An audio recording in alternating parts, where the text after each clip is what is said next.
नमस्कार। Indian stock market में अगला हफ्ता कैसा रह सकता है, चलिए फटाफट से उन बड़ी खबरों पर नजर डालते हैं जो मार्केट की चाल तय करेंगी।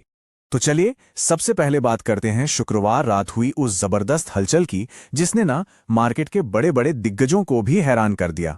तो सबसे बड़ा सवाल यही उठता है कि मार्केट में जो ये अजीब सी तेजी और फिर गिरावट देखने को मिली, वो आखिर थी क्या? कोई टेक्निकल ग्लिच या फिर कहानी कुछ और ही है? मतलब इस उठापटक का अंदाजा आप इसी से लगाइए। एक तरफ तो गिफ्ट निफ्टी है जो रॉकेट की तरह सीधा ऊपर गया और फिर उतनी ही तेजी से नीचे भी आ गया, और दूसरी तरफ इन्फोसिस का एडीआर, मतलब जो उसका शेयर अमेरिकी बाजार में लिस्टेड है, वो एक ही दिन में सोचिए 50% तक उछल गया था। जबरदस्त।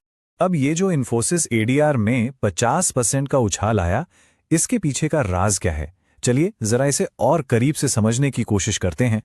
देखिए, जब एक्सचेंज ने कंपनी से पूछा तो इन्फोसिस ने साफ साफ कह दिया कि भाई हमारी तरफ से तो ऐसी कोई खबर ही नहीं है जिससे इतना बड़ा उछाल आ जाए। अब इसी जवाब ने ना इस पूरे मामले को और भी ज्यादा रहस्यमयी बना दिया है। अटकलों का बाजार गर्म है कि आखिर हुआ क्या था। अच्छा, इस एक बड़ी खबर के अलावा भी कुछ और कंपनियां हैं जो अगले हफ्ते फोकस में रहने वाली हैं, तो चलिए एक एक करके उन पर भी नजर डाल लेते हैं।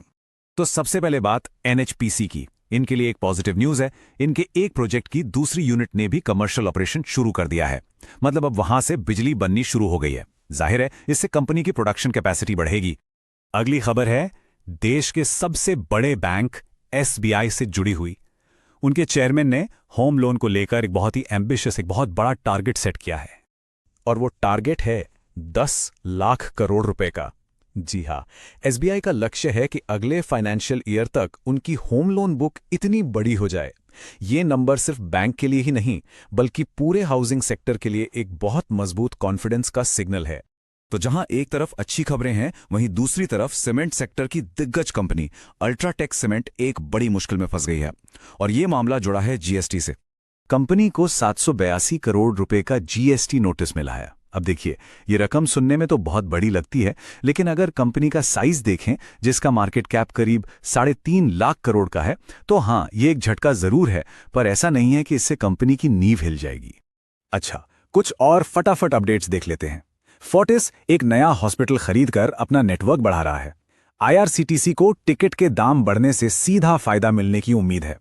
पीवीआर इनॉक्स के लिए बॉक्स ऑफिस कलेक्शन काफी बढ़िया चल रहे हैं, और ओला इलेक्ट्रिक की तरफ से भी कुछ पॉजिटिव खबरें आई हैं। ब्रोकरेज रिपोर्ट्स की वजह से भी कुछ स्टॉक्स में जबरदस्त एक्शन देखने को मिला। जेफरीज ने ग्रोक को इंडिया का रॉबिनहुड बता दिया, और मैक्वेरी ने लेंसकार्ट पर एक अच्छी रिपोर्ट निकाल दी। बस फिर क्या था, इन दोनों ही कंपनियों के शेयर्स में बढ़िया तेजी देखने को मिली। तो ये तो हो गई कंपनियों की बातें। चलिए अब जरा जूम आउट करते हैं और उन बड़े इकोनॉमिक फैक्टर्स को देखते हैं जो पूरे मार्केट के सेंटिमेंट पर असर डाल रहे हैं। एक बहुत ही पॉजिटिव सिग्नल मिला है इंडियन रुपी से, जो काफी मजबूत हुआ है। ऐसी खबरें हैं कि शायद आरबीआई ने इसमें दखल दिया है। देखिए, रुपया जब मजबूत होता है तो ये मार्केट के लिए अच्छा माना जाता है, क्योंकि इससे फॉरेन इन्वेस्टमेंट अट्रैक्ट होता है। और इसी मजबूती को सपोर्ट मिला है एफआईआईज यानी फॉरेन इंस्टीट्यूशनल इन्वेस्टर्स की तरफ से। शुक्रवार को उन्होंने मार्केट में जबरदस्त खरीदारी की, जो दिखाता है कि उनका भरोसा बना हुआ है।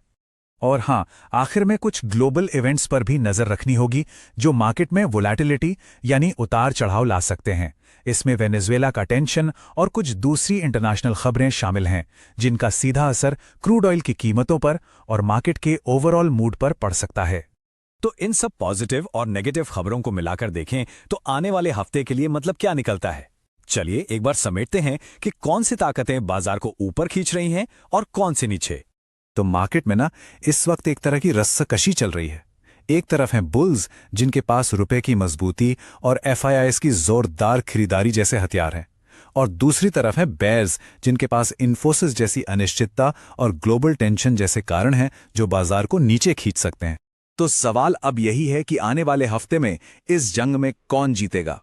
क्या हमारे घरेलू पॉजिटिव फैक्टर्स, ग्लोबल नेगेटिविटी और अंदरूनी उठापटक पर भारी पड़ेंगे? इसका जवाब तो खैर आने वाला हफ्ता ही देगा।